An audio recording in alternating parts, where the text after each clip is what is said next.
જય દ્વારકાધીશ.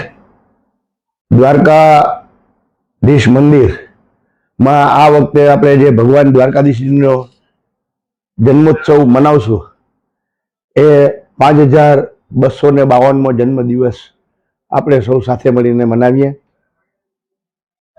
સૌ પ્રથમ તો સૌ ભક્તજનોને, દેશવાસીઓને અને સનાતનીઓને જન્માષ્ટમીની ખૂબ ખૂબ વધાવી. દ્વારકા આપ સૌનું હાર્દિક સ્વાગત સમસ્ત પૂજારી પરિવાર દ્વારા કરવામાં આવે છે.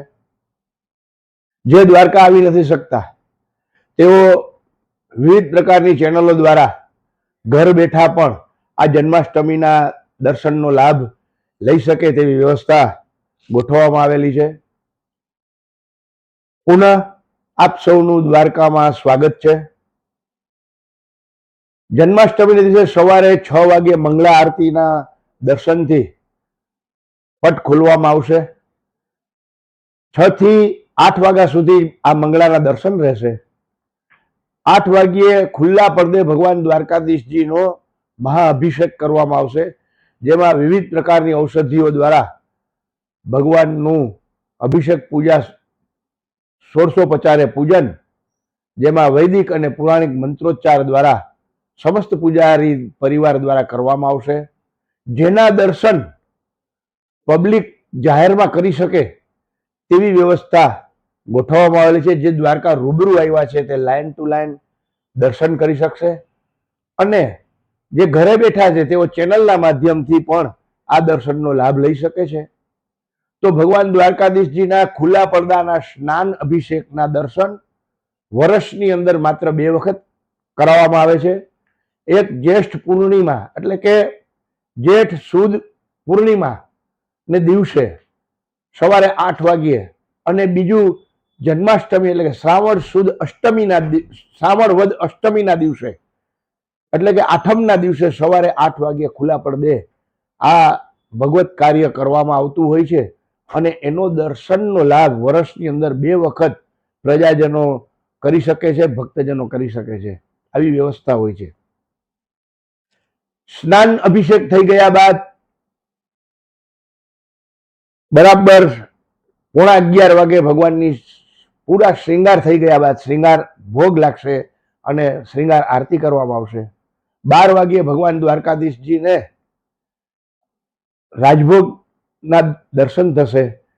રાજભોગ બાદ ભગવાન દ્વારકાધીશ 1 વાગ્યે શયનમાં જશે, અને ત્યારબાદ સાંજે 5 વાગ્યે ભગવાનના પુનઃ ઉત્થાપન થશે. ઉત્થાપન થયા બાદ ઠાકોરજીના દર્શનનો સમય રાત્રિના 9 વાગે હશે. તે દરમિયાન 7:30 વાગે નિત્યક્રમની આરતી, સંધ્યા આરતી જેને કહેવામાં આવે છે, એ થશે, અને 8:30 વાગે શયન આરતી થશે. ત્યારબાદ 9 વાગે અનોસર બંધ થશે, ભગવાન શયનમાં જશે.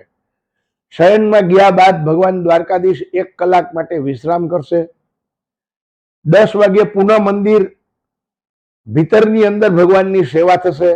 ભીતરની અંદર ભગવાનનો નિત્યક્રમ કરવામાં આવશે, અને એ નિત્યક્રમ કર્યા બાદ ઠાકોરજીની મંગળા આરતી ભીતરમાં કરવામાં આવશે. મંગળા આરતી થયા પછી ભગવાન દ્વારકાધીશજીનો મહાજન્મનો મહાઅભિષેક એ પણ ભીતરની અંદર કરવામાં આવશે, અને બરાબર 11:15 વાગ્યે ઠાકોરજીને પુરુષોક્ત દ્વારા ભગવાનનો ભોગ અર્પણ કરવામાં આવશે. જે ભગવાનનો ભોગ અર્પણ થયા બાદ રાત્રે બરાબર 12ના ટકોરે નંદ ઘેરા આનંદ ભયો જે કનૈયા લાલ કેના જયઘોષ સાથે ભગવાન દ્વારકાધીશજીની મહાઆરતી ખુલ્લી મૂકવામાં આવશે, જે લગભગ અડધો કલાક એ આરતીનો ક્રમ ચાલશે. ત્યારબાદ લગભગ 12 થી 2:30 વાગ્યા સુધી પ્રજાજનો આ જન્માષ્ટમીના ઉત્સવના દર્શનનો લાભ લઈ શકશે. 2:30 વાગ્યે મંદિર પુનઃ શયન થશે ઠાકોરજીના. શયન થયા બાદ 7 વાગ્યે નોમને દિવસે સવારે 7 વાગ્યે સીધી શૃંગાર આરતીના દર્શન થશે. 7 થી 7:30 દરમિયાનનો આ કાર્યક્રમ રહેશે. તેમાં સવારના નોમ હોય, પારણા ઉત્સવ એટલે કે ભગવાન દ્વારકાધીશજીના જે બાલ સ્વરૂપ છે એને સોનાના પારણાની અંદર બિરાજમાન કરીને ત્યાં ભગવાન દ્વારકાધીશજીનો પ્રથમ ભોગ નૈવેદ્ય અર્પણ કરવામાં આવશે, અને ત્યાં આની 7 વાગ્યે આરતી કરવામાં આવશે. એ દર્શન લગભગ 10:30 વાગ્યા સુધીનો ક્રમ રહેશે.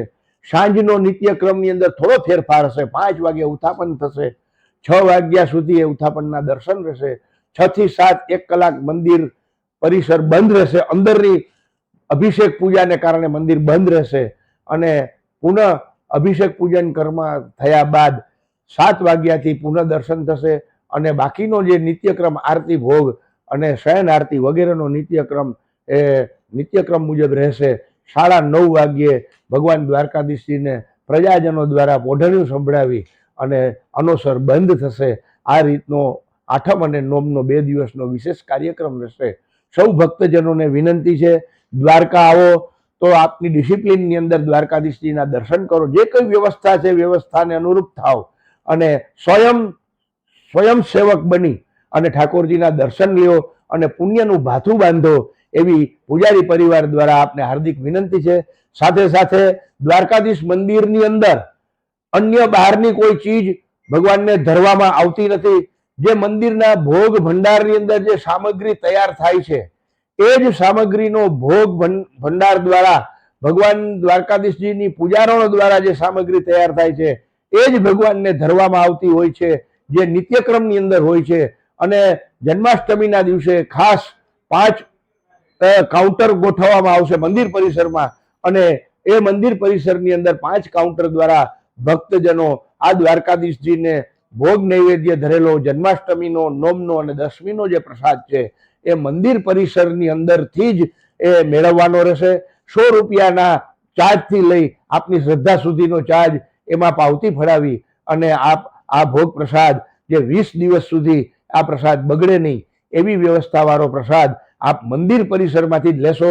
ખાસ સૂચના, યાત્રિકોને ખાસ સૂચના, બહારની કોઈ વસ્તુ ભગવાનને ધરવામાં આવતી નથી. માત્ર ને માત્ર દ્વારકાધીશજીના ભોગ ભંડારમાં તૈયાર થયેલો પ્રસાદ જ ભગવાન દ્વારકાધીશજીના પરિસરમાંથી પ્રાપ્ત થશે. તો સૌને જન્માષ્ટમીનો અને નવમીનો પ્રસાદ લેવો હોય તો દ્વારકાધીશ મંદિર પરિસરની અંદર જે કાઉન્ટરો છે એ કાઉન્ટર ઉપરથી મેળવી શકશો. સૌ ભક્તજનોને જન્માષ્ટમીની ખૂબ ખૂબ વધાઈ સાથે આપ સૌનું સ્વાગત છે. જય દ્વારકાધીશ, જય દ્વારકાધીશ.